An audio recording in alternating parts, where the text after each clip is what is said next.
करण music Warisnagar Samastipur. कि नवमी में 9 दिन भूखी है गे गोरखी मैया जोरा लगाई दे तो। कि नवमी में 9 दिन भूखी है गे गोरखी मैया जोरा लगाई दे तो। मैया जोरा लगाई दे तो, मैया जोरा लगाई दे तो।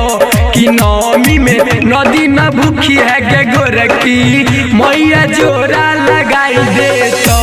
कि नवमी में 9 दिन भूखी है गे गोरखी मैया जोरा लगाई दे तो।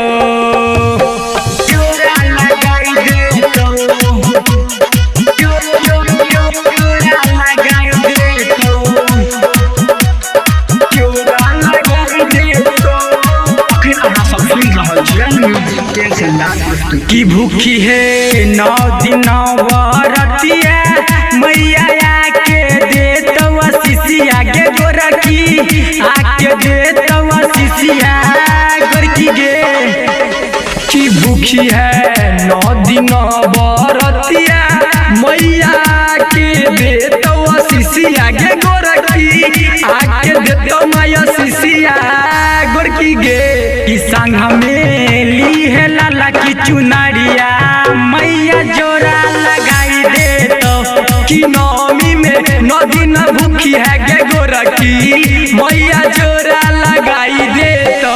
जोरा लगाई दे तो, जोरा लगाई दे तो, जोरा लगाई दे तो। अखिल अहाँ सब सुन रहल छियै म्यूजिक के संदान। हाँ कि चुनरी अरहुल फूला वाले आई है तू मैया दुआरिया जई है गे गोरखी मैया दुआरिया जई है गोरखी गे। हाँ कि अभिषेक प्रेमी के संगे जई है तू ललकी चुनरिया चढ़ई है गे गोरखी लाले चुनरिया चढ़ई है गोरखी गे। कि विवेक ऋतिक के मेला में सुनना कानो